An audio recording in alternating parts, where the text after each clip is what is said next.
heaven. Now I want to ask you,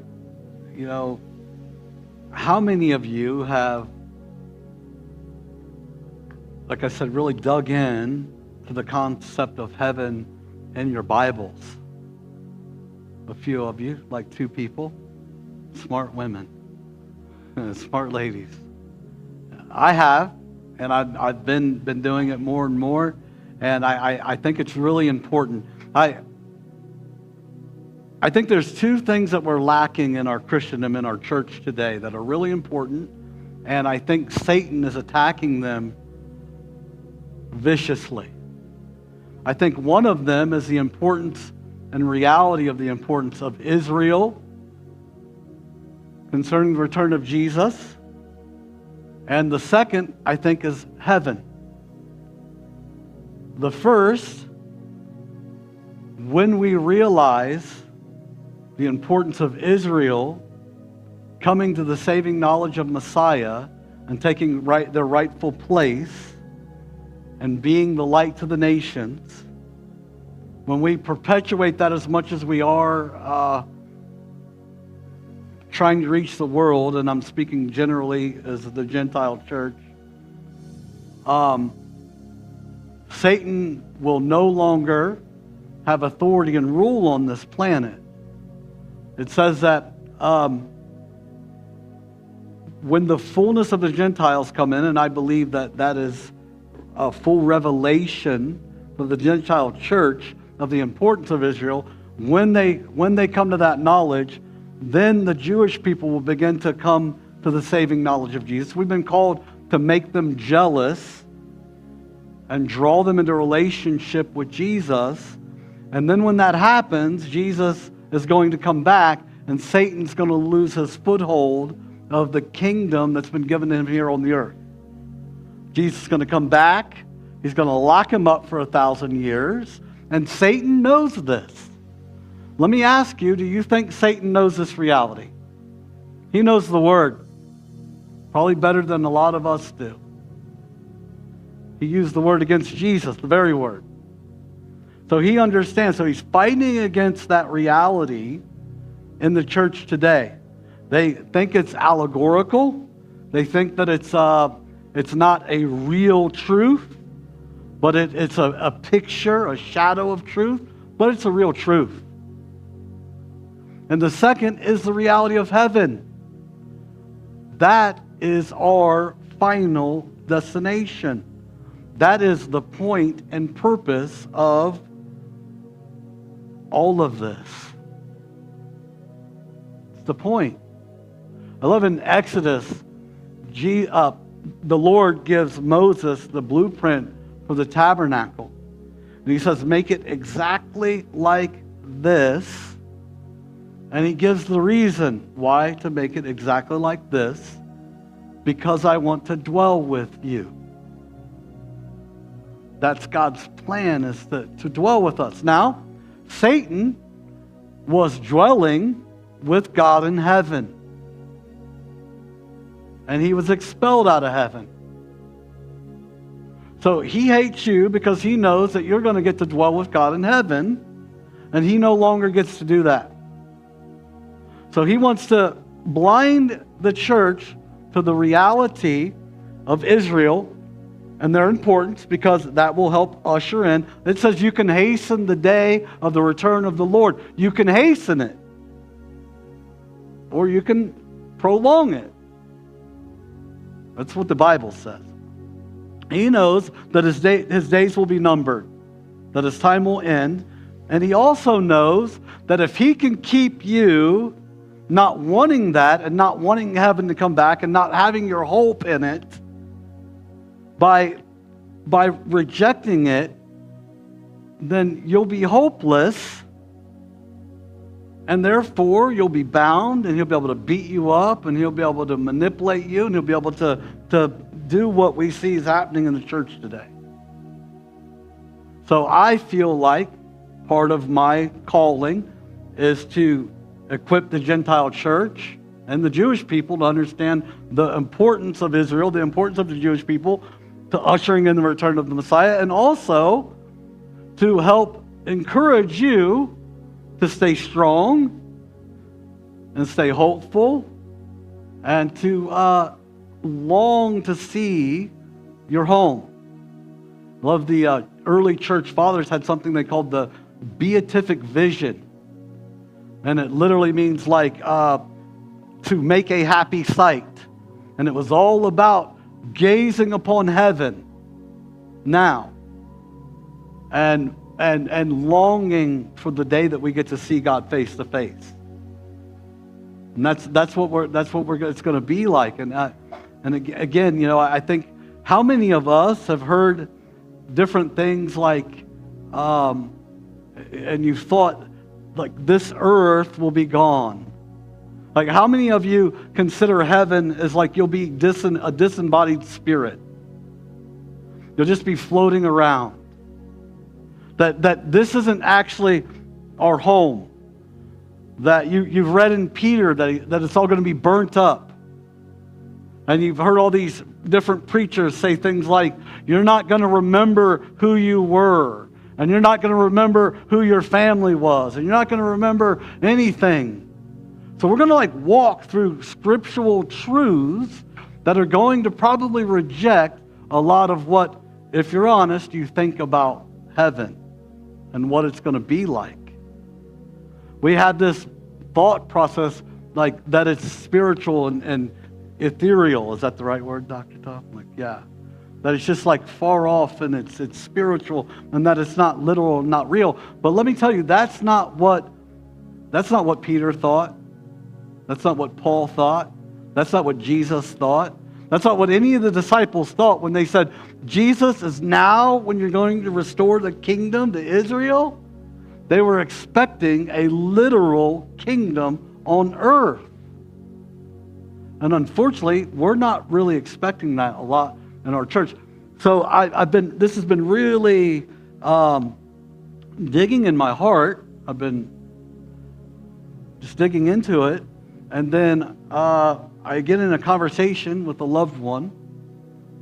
And literally, I'm talking to my wife, and we're on our way home, and she calls this person, and right away, this person starts talking about, and they're a believer, and I think this is the general consensus, if a lot of us are honest.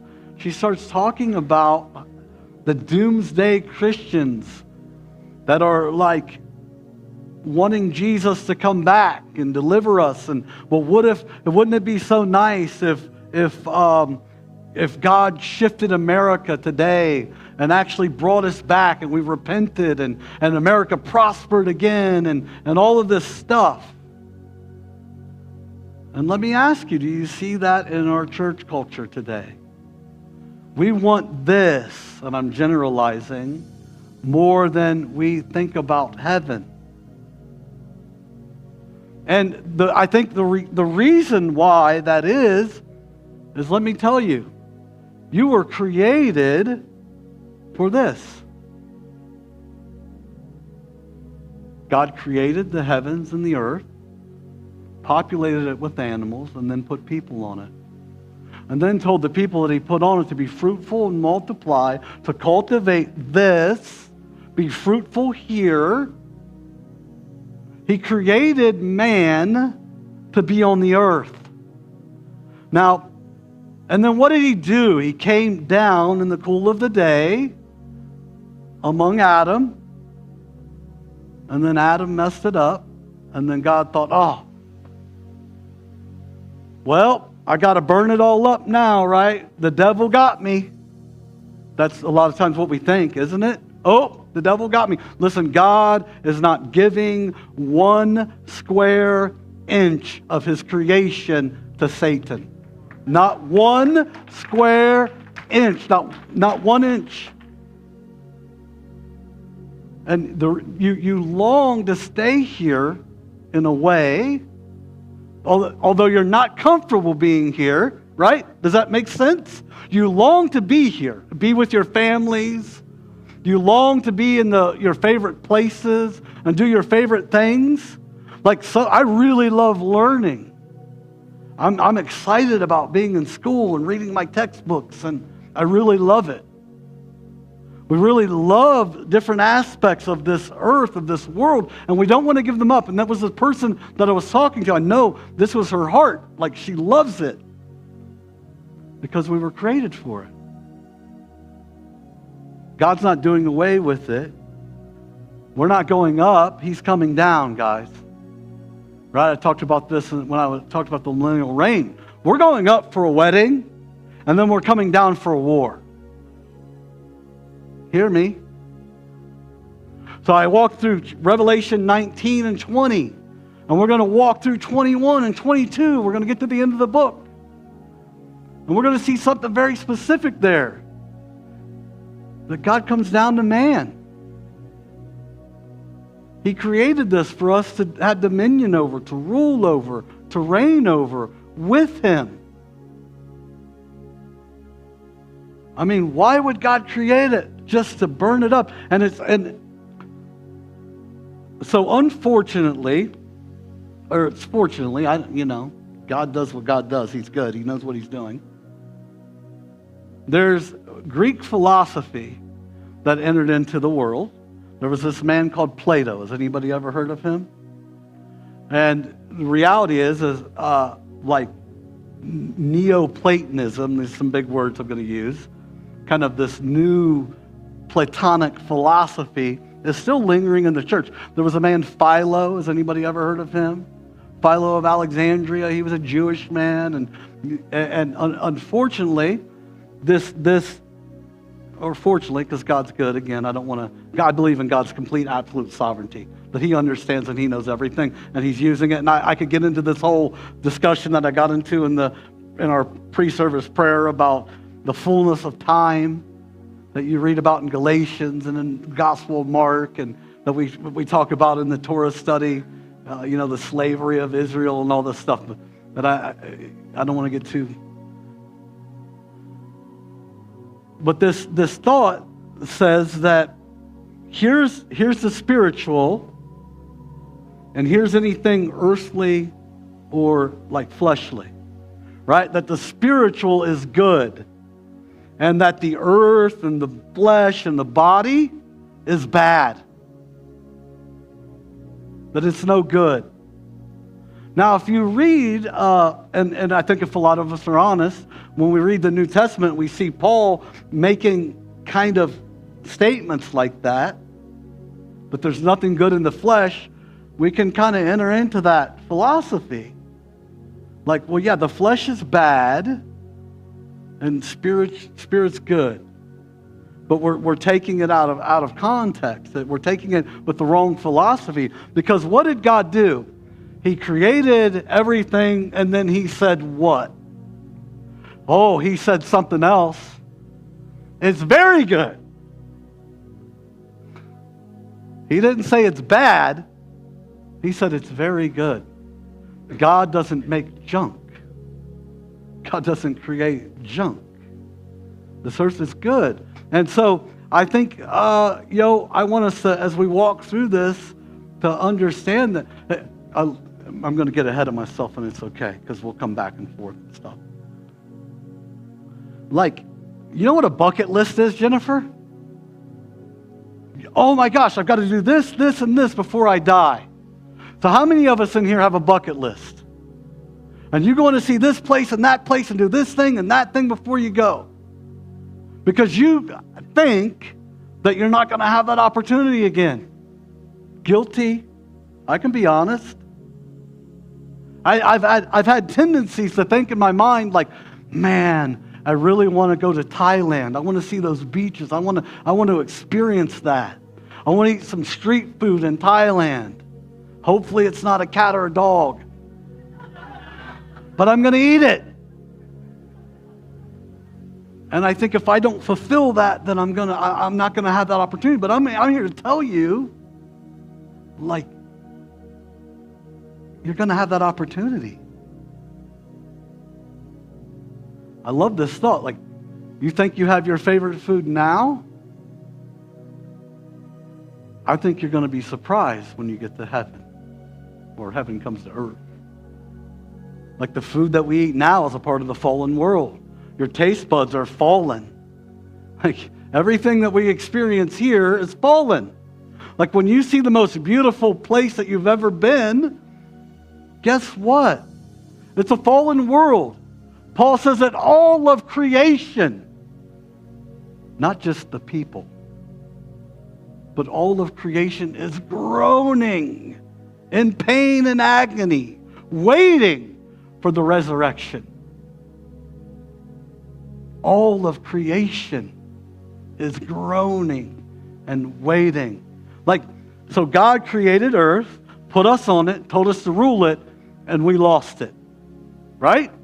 This is the truth. So when we lost it, it all fell with us. Think about it. It all fell with us when we fell. So guess what, guys? It's all going to be raised up with us when we're raised up. It's in the Bible. A lot of, let me just read some scripture. Is that okay? Let's read some scripture together. If you don't mind, let's stand for the reading of the word. The words of Jesus. You know what Jesus talked about a lot? Heaven. I love this concept, like the Torah, the first 5 books of the Bible, was really, it's instructions. That's what Torah really means, is instruction. And it was instructions to a specific people group of how to walk on this earth. And it was instructions to keep them separate, that the Messiah might come through them. That didn't really talk a whole lot about the afterlife. I mean, we could see little shadows that we can kind of pull out a little bit here and there, but its focus wasn't on the afterlife. God's focus in giving the Torah was here. And then when Jesus came, he said he came to properly interpret it. And he began to release revelation of heaven. He began to talk about the afterlife. He began to talk about how this world is connected to that world. It's like continuity. We've got to, in our thinking about heaven. Let's read. Do not let your heart be troubled. Believe in God, believe also in me. In my Father's house are many dwelling places. If it were not so, I would not have told you. For I go to prepare a place for you. And this is where we get stopped a lot. I go to prepare a place for you. Like he's just going and heaven's going to be up there. Right? But I love this because I said one of the things that Satan wants to do is keep our vision off of heaven because that's our hope. Jesus expressly, look, do not let your heart be troubled. How do you not let your heart be troubled? By having a beatific vision and waiting on the seeing God face to face. Knowing that it's true and it's reality. Oh, I can't, like Job said, he said, even when my skin's gone, when I die, I'm going to see God in my flesh. We'll get there. Like he's talking about the resurrection. He's saying, yeah, this is going to die, but I'm going to see him in my flesh, right? But look, he says, don't let your heart be troubled. In my Father's house are many dwelling places. If it were not so, I would not have told you. For I go to prepare a place for you. And if I go and prepare a place for you, I will come again and receive you to myself. That where I am, where's he going to be? He goes to prepare a place, and then he comes again, and then brings you to him. But where I am, there you may be also. And I love this, guys, to the preachers and the teachers that say, you won't know what it's like, or you can't even imagine. He says, and you know the way where I'm going. You know the way. It's in your heart. You've been created to know the way. God put it in your heart. Please be seated. Ecclesiastes chapter 3. He has made everything appropriate in its time. He has also set eternity in their heart. That's why, think about it. Do you not feel like you'll be somewhere forever To me, it's crazy. People say that we, atheists and stuff, they'll say like, well, religion and this thought of heaven is a crutch for some people who can't handle life. And I say the rejection of the reality that God has placed in them, to be so certain of something that's uncertain, is crazy. But we're certain of something that we're certain of, because it's been put inside of us to know that it's true. Like there's in our innermost being, we know that we're all created with this innate knowledge of knowing eternity exists and it's real. So God set eternity in their heart, yet so that man will not find out the work which God has done from the beginning to the end. And I actually put this up in the Amplified as well. I know you'll love that, Kathy. I know you love the Amplified. Because it expounds, it breaks out some of the Hebrew and gives a little bit more definition.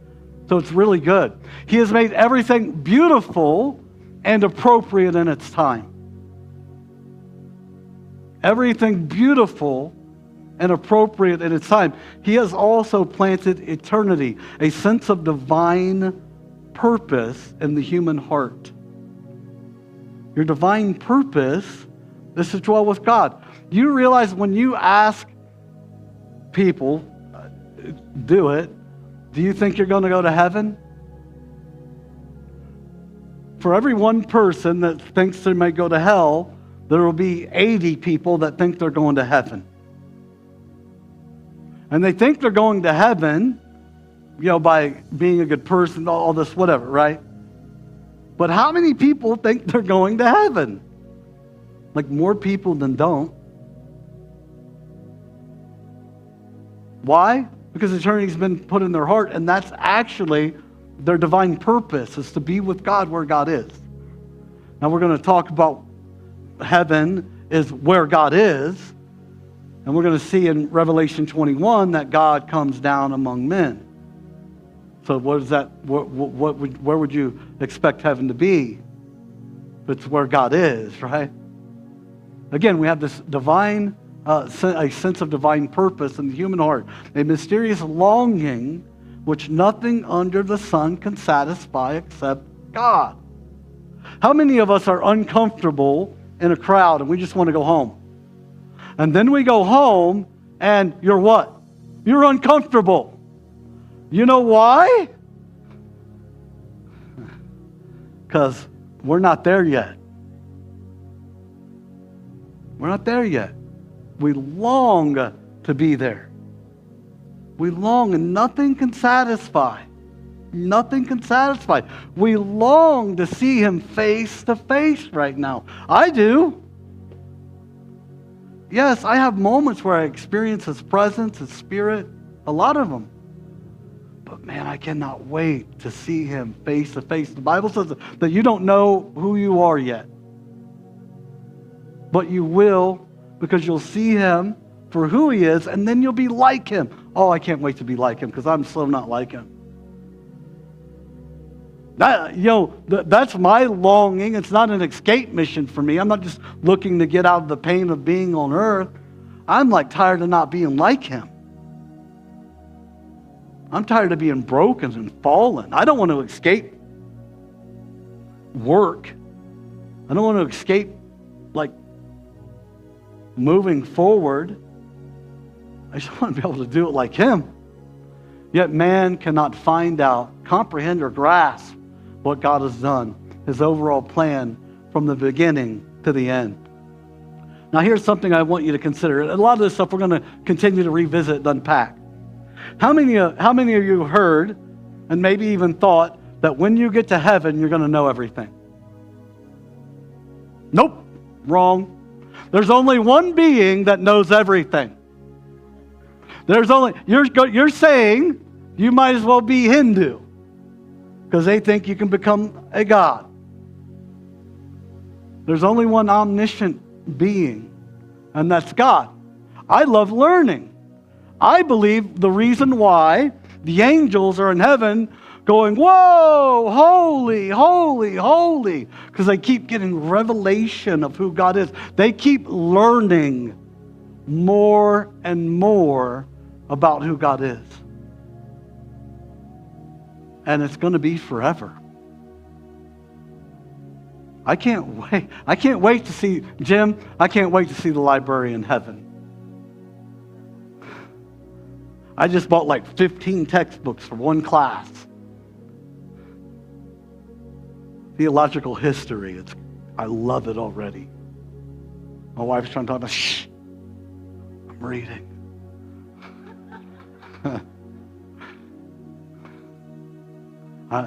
I love it. I'm excited. And those of us that love learning, we're going to keep learning forever. You're not going to know everything. And then it's, you get this, and I've said this. Well, when I get to heaven, I'll know. Or I probably won't even care.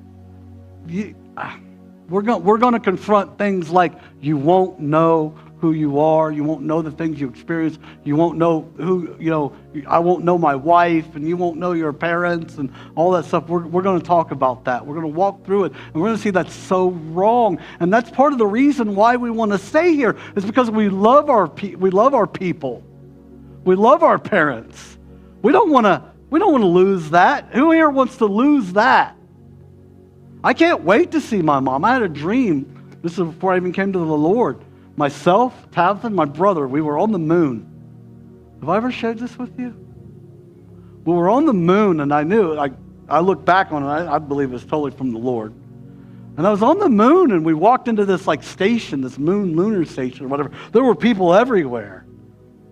And I looked at my brother and Tabitha, and I said, where's my mom? I know my mom is here. And the dream was over. And I think, it's like the Lord giving me, for this time and moment, a glimpse of what it's going to be like. Heaven's real. And as I mentioned, Satan really wants us to not get this. He really wants us to be in despair. He really wants us to be connected to now. Not understanding that we're going to have this, but better, right? Like I said when I was unpacking the millennial reign, it's like you can imagine it. So imagine and picture the most beautiful place, but it's going to be better. Jesus said, "You know the way that I'm going. You know the way that I'm going." But look, here's what it says in Revelation 13. And he opened his mouth, speaking of the beast, and blasphemes against God, to blaspheme his name and his tabernacle, that is, those who dwell in heaven. The NIV breaks it down actually pretty easy, so I'll put it up here. Satan, it opened its mouth to blaspheme God and to slander his name and his dwelling place and those who live in heaven. So right now, Satan is real. He's unleashed. He's unlocked. The battle is in the mind. That's where the battle is. The spiritual battle is in the mind. Take every thought captive, is what Paul says. So right now, the reality is a lot of us have demons that are planting thoughts in your mind saying, it's not real. It's not what you think. It's not what it looks like. It's not what you desire. It's not what you hope. It's not what you... He's blaspheming and blaspheming. God isn't who you think he is. God isn't who you think he is. God isn't... Sunday, I shared about God's name. I dug in. I woke up Saturday morning before Torah study, and God really told me to dig into his name. So his name, when you read, when Moses is at the burning bush and says, who do I tell them sent me? God actually said, Ihe, Asher Ihe. I know I'm probably not saying it right. I will be who I will be. Now, when we speak it, we say, Abrati Yahweh. But when God said it, it was Ehe, Asher, Ehe. So the difference is when God said it, hey, asher, hey, he's saying I. So it was like an imperfect first person tense. But when we say Yahweh, we're speaking the second person, right? Like, is that second person? I'm not an English major. I do better with Hebrew. So we're declaring that God is, when we say this, what it means is God is always present, always faithful, and always doing what his covenant requires. Hear me. I'm going to say it again. When we say Yahweh, say it, Yahweh. We're declaring God is always here, he's always faithful, and he's always doing what his covenant requires. And I could walk through that, right? He was the promise that he gave Abraham. He was the sacrifice. He became like that animal to breach the covenant. He shed his blood. Faith is required for the new covenant, right? That's all that's required for the new covenant. Now, where did you get your faith from?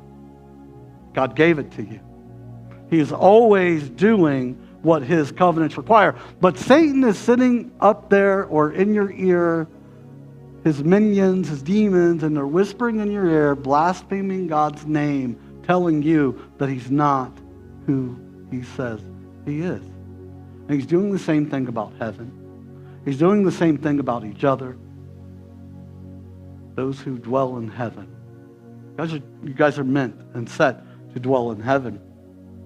And I think we've got to warfare violently to enter into the reality, just like we've got to be intentional to enter into his rest. We've got to be intentional to enter in to thinking about, gazing on, talking about, praying about. So let me ask you this. When was the last time you got in a conversation with someone about heaven? Today, right? We're talking about it. I've been talking about it a lot. Anybody that's been around me has heard about it. Now let me ask you this. When was the last time you talked to God about heaven? When was the last time you asked him, God, show me what heaven looks like? Show me my dwelling place. Show me where I'm going to be with you forever. When was the last time you did? Have you? So I just the other morning, I was sitting with the Lord, and I said, okay, I'm going to ask you. I'm going to enter in to talking to you about this, God. And, 2-3 minutes, and the next thing I know, I'm talking to him about, like, earthly stuff. I'm talking about present things, present issues, present struggles. We've got to fight to engage in this concept, to engage in this conversation. We've really got to dig in. We've got to be intentional. There's a lot of things coming against our fleshly nature, like our desire, like to be fulfilled in where we are now is overwhelming, isn't it? We've got to fight. We've got to fight. We've got to fight to stay in it. Now look at this. I love this. Again, millennial reign. We talk like it's a timeline. Behold, blessed are those who are invited to the marriage supper of the Lamb. In Revelation 19, we're taken up, there's a wedding, and then it shifts and it says like there's an army coming back on a white horse, and then I could get into this, and then there's those who are a part of this wedding, a part of this war. The second death will not affect them. There's 2 resurrections. There's 2 resurrections. There's the first resurrection, and blessed are those who are invited and a part of that resurrection. I'm going to be there. And then there's going to be a new heaven and a new earth, and there's going to be another resurrection. Right? There's second death, guys. There's one death, and a resurrection, and there's a second death. And that's the final. That's it. The millennial reign ends in a rebellion. Right? Satan's locked away for 1,000 years and he's released.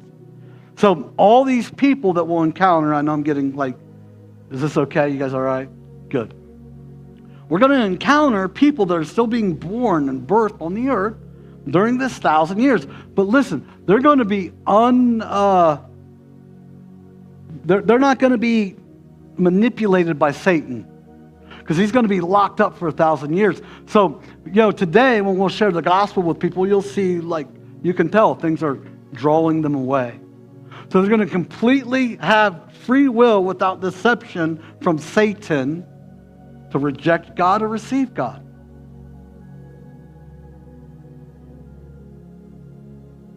And it's going to end in a violent rebellion, but we know the story. That's when Satan's going to be snatched back up and thrown into the lake of fire forever and ever. 2 deaths, the second death. And then John says, then I saw a new heaven and a new earth. So if it wasn't an actual earth, if this actual earth wasn't going to be, and we'll get into like renewed, restored, resurrected, this re-concept. Then I saw a new heaven and new earth, for the first heaven and the first earth passed away, and there is no longer any sea. Now, you're like, what does that mean, no longer sea? Some of us may ask that question. But oftentimes in the scriptures, I'll give you a couple examples. They won't be up here, but if you want to write them down and dig into them. Sea means, it represents the abode of evil. It's mysterious and dark. So if we look at Daniel chapter 7, verse 3, you'll see where, like, the beast comes out of the sea. Mark 5:13, again, you'll see like evil's coming, or the pigs, they want to go into the sea, right? Jesus cast them into the sea. Revelation 13:1, you would see the beast comes out of the sea. So he's saying there will no longer be any evil. There will be a new heaven and a new earth. There will no longer be any evil, no evil intentions. Your intentions won't be evil. And I know this is a wrestle for people, because you think, well, if there's an actual earth and actual rewards and actual jobs to do and these things, like how, like our whole life will be glorifying God. And our desire right now is to glorify God, but we're in a fallen world, so we find a lot of times that even the things that we want to do for God are selfish ambitions, right? But you won't have that. You think that you're going to think like you think now, but you're not going to think like you think now. You're going to think better. You're going to have a resurrected body, a resurrected mind, and you're going to see God and be completely in His presence. So let's keep going. And I saw the holy city, New Jerusalem, coming down out of heaven from God, made ready as a bride adorned for her husband. Now I'm about to get to a place, and let me ask you, when God repeats something twice, how important is it? So what if He says it 3 times? You think of the importance, Jim goes like, yeah, you think it would go up. Well, let's look at this. Let's look at what He says. Okay, I'm not exactly sure what happened here. Maybe I didn't get it all up here. Really? Here we go. Okay. And I heard a loud voice from the throne saying, behold, the tabernacle. Here it is. Yes. I'm sorry. There it is. The devil. He's trying to distract me. No. And I heard a loud voice from the throne saying, behold, the tabernacle of God is among where? And His dwelling is among who? And they shall be His people, and God Himself will be where? 3 times in one verse. Let's do it again. Behold, the tabernacle of God is among, and He will dwell among, and they shall be His people, and God Himself will be among.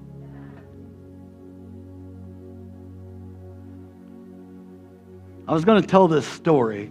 I'll tell it now. So it was during COVID, and all the national parks were closed, or they were hard to get into. You had to make an appointment, whatever, right? So we had some time off, and Tabitha, we were like, hey, we really want to go to the Grand Canyon. So I began to research the Grand Canyon. You had to have, like, it was crazy, Mike. You had to make a reservation. Hardly anybody could get in. So I'm looking at the map, and here's the Grand Canyon National Park, And then right here is the Grand Canyon Parashant National Monument. Now, the national parks were under this restriction, but national monuments were not. So I began to look at this and like, what's this, Grand Canyon National Monument? And it is 1 million square acres of untouched Bureau land management area. They have these roads called BLM roads, the Bureau of Land Management roads, and some of them are roads, some of them are goat paths. The little narrow, that's not a road. So I'm like, we're going there, Tabitha. I'm looking at the different places you could go. There was this mountain there called Mount Trumbull, 10,000 feet, and beautiful. Vistas of the Grand Canyon. There's a place where you could drive, right up to the Grand Canyon. No railings, no nothing. Actually walk up to it. And if you wanted, you could jump off. I wouldn't advise it. But it's like that raw, rugged, and real. So I spent, a couple of months or something just researching, digging. Found a map of the Bureau of Land Management roads. Mapped out my course of how I wanted to get there. Burning desire to go. Love it. I've been back 3 or 4 times. Never see the same thing. Some of the most beautiful, rugged, raw, untouched land that you'd ever see. Scary. It's so far out there, like if you get lost or if your truck breaks down, you might be out there maybe forever. You might be out there for a long time. It can be scary. So I prepare and I pack water and food and all this stuff. I was like, are you sure we need all this? I'm like, I'm not risking it. And I have my little map that I made, and I start driving. I'm like, well, this is the most direct route. And there were times we're going like 15 miles an hour because it is rugged. And then we're coming up on this, and the roads are numbered, so that's how I'm going, okay? We took road BLM 120 to BLM 7 to BLM 31 to It's really my map is numbers. So we're driving, and I see there's this hill, this mountain that's going up like this, and it's got this little dirt. I call it a goat path. It's a goat path, like going up the mountain. And I laugh at that. I'm like, whoever drives over that road's crazy. They're an idiot. And then we pull up, and it's our road. I said, well, I guess I'm an idiot. Here we go. So I start driving up that road, and then there's a big boulder in the road. And it's straight drop-off on the side. There's no railing. It's just straight drop-off. And I stop, and we're freaking out, to be honest with you, because if something happens, we're there. There's nobody around. It's crickets, guys. It's the quietest, most desolate place you'd ever see. So I'm like, all right, and I'm talking. I tell Tabitha, if we get out of this, I'm going to turn around and go back down. And I tell the Lord, I'm like, if you get me out of this, Lord, if you get me past this where I can turn around, I'll turn around and go back. So I walk up and I see there's a place where you can turn around, and we're not far from the top. I can see the top of it. But when you're doing something like this, you should always think like it's going to get worse. Seriously. When you're doing something off-road like crazy, that's what everybody tells you to think, and that's what you should think, is it's going to get worse. So I go up, I find this place to turn around, and I'm like, all right, Tabitha, there's a place up here. If we get around this boulder, I can turn around and go back. So I get the Jeep wiggled around this boulder, and I get to the turnaround place, and then I'm like, I think I can make it. And Tabitha's like, you said! And I'm like, I'm just going to walk up here and see what it's like. So I start walking up there, and she's like, you said! And the Lord, the Holy Spirit speaks to me, and he said you would turn around. And I said, yeah, but you said you would turn around. Okay. And I got in the Jeep. Said, all right, we're going back down. I never made it to the top. But the point is like how much time and effort and energy that I put into mapping out my course. that I put into looking at all the various places that I wanted to go, that I put into longing to be there and to see it. The beauty of it, the times that I went back and how gorgeous it is. But are we spending that much time? I mean, how many of us have taken our dream vacation and we spent months planning and looking at the sites and digging in? And the amount of time is this much. We think if we don't go, we're not ever going to be able to see it again. I'm telling you, there's going to be a new heaven and a new earth, and it's going to be better than the best place you've been now. You're not going to miss out on anything. You don't need a bucket list. You need a I'm going to heaven list. You need a God's going to make it all better list. This word passed away, where did it go? Where it passed away. And he says it again, passed away. The first things have passed away. Like, this isn't what we always think it means in the Greek. It's like to pass on, to go beyond. It's the same word that was used oftentimes when Jesus walked past somebody. These things are going to go beyond what they are now. It's not that it's going to be gone. It's not that it's going to restored.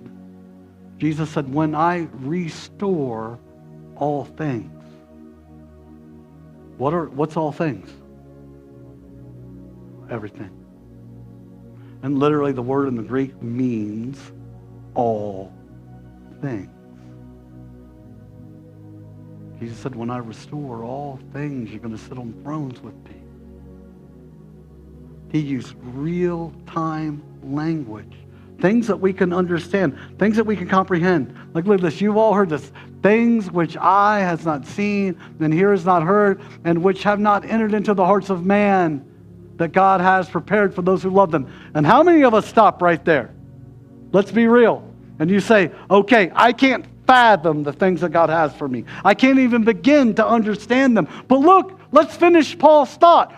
For to us, God revealed them through the Spirit, for the Spirit searches all things, even the depths of God. You can fathom it. You can imagine. You can dream about it. You can have an idea in a sense. But let me tell you, the beautiful thing, Gavin, it's going to be even better. But you can begin to sense in your heart what it's going to be like. I love New Year's Eve. Tabitha and I went over to Elder Tom's and Rachel's house, and she had some amazing cheese and food for us. We played dominoes. It was awesome. Thank you for having us. I love you guys. You're so peaceful. It was a blessing. It was a blessed night. I could have hung out. I could have kept going. How many of us have been in fellowship times like that? Or times with our family, and it's like, man, how many of us have said this? This moment could last forever. Because we could see the glimpse. We can see the glimpses of it. Because it's what we're made for. It's what we were created for. We weren't created to be disembodied spirits far away. We were created for this planet, and this planet was created for us. Otherwise, God wouldn't have made it so. And that's why it makes sense to us. That's why we long for it. God's revealed it to us. Therefore, if you've been raised up with Christ, keep seeking the things above where Christ is, seated at the right hand of God. He's in this intermediate place right now. We'll dig into these things in greater depth. We're going to walk through a lot. So we're going to talk about the reality of the resurrection. We're going to talk about the reality of the new earth and the new heavens, like what it's going to look like. There is so much scripture about what the earth is going to look like. Maybe you have questions. Are there going to be animals? There's scriptures that talk about that. I don't know if you know it or not, but this book holds all the answers. Has them all. Set your minds on things above, not on things that are on earth. For you have died, and your life is hidden with Christ in God. when Christ, who is our life, is revealed, then you also will be revealed with him in glory. You're going to be in glory. But it's coming down. We read it, right? Revelation. Behold, the tabernacle of God. God is dwelling among men. He's coming down. But set your mind on it, because right now it's there and it's going to come down and be here. Set your mind on those things. It's the last thing I want to share with you. Something for you to take through the week until we meet next week. Something to continue to meditate on. Write this down if you got a pen and a piece of paper. Do not store up for yourselves treasures on earth, where moth and rust destroy, and where thieves break in and steal. Everybody uses this for a tithing meditation. I've used it. But store up for yourselves treasures in heaven, where neither moth nor rust destroys, and where thieves do not break in or steal. For where your treasure is, there your heart will be also. So as you're going through your week this week, and things are hard, I want to encourage you to meditate on, talk about, think about, pray about. Talk to God about heaven. Set your heart on heaven. Set your heart there. Because Jesus said, where your treasure is, there's where your heart will be. Let's be so heavenly minded that we're nothing